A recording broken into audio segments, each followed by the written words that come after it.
Well, hey, what's up? My name is Tony and I'm a filmmaker photographer in the St. Louis area, but right now, hanging out in Colorado, testing out some gear, riding motorcycles, having a ton of fun. And I brought with me the 800mm. This thing is huge and it's a lot of fun, but I'm wondering at F11, can we get some cinematic video with it? So, I'm gonna take this with me on the trail today. We're gonna have some fun. I'll show you some photos that I've gotten with it and I'm gonna test it out for video. So stick around to see some of the footage. Afterwards, I'll talk about some of my thoughts. Let's do it.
All right, so after using this lens for a couple days here in the mountains, I love it. You can get some really good footage even though it's f11.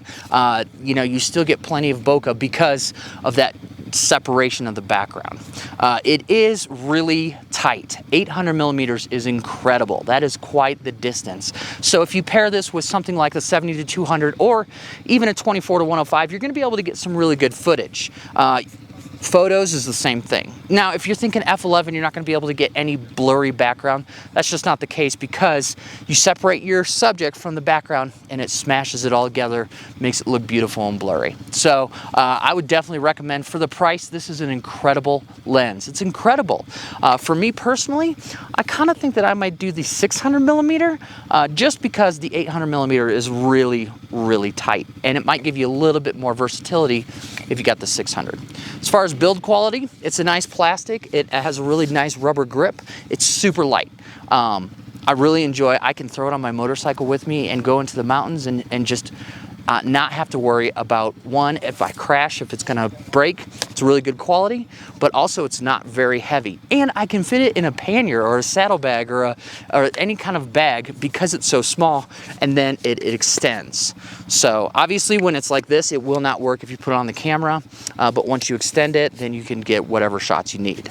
As far as handheld video, boy, you can get some stationary shots, but really, it is really hard to get some panning or moving around like you would with any other kind of handheld lens, like a 70-200 even, or 24-105. You can do it, and I kind of did some shots where they're like that, but from what you've seen, most of the things are pretty stationary with me. Just holding the camera and the lens is one unit. So that's kind of my thoughts on this thing. Would I suggest buying it? Absolutely. Man, for the price, you cannot beat this lens. 800mm, you're looking at 10 grand for one that's before this one. I love it. I would probably, for me personally, pick up the 600mm just because it might give me a little bit more versatility. But with that all being said, 800mm in a camera bag on my motorcycle. It's incredible.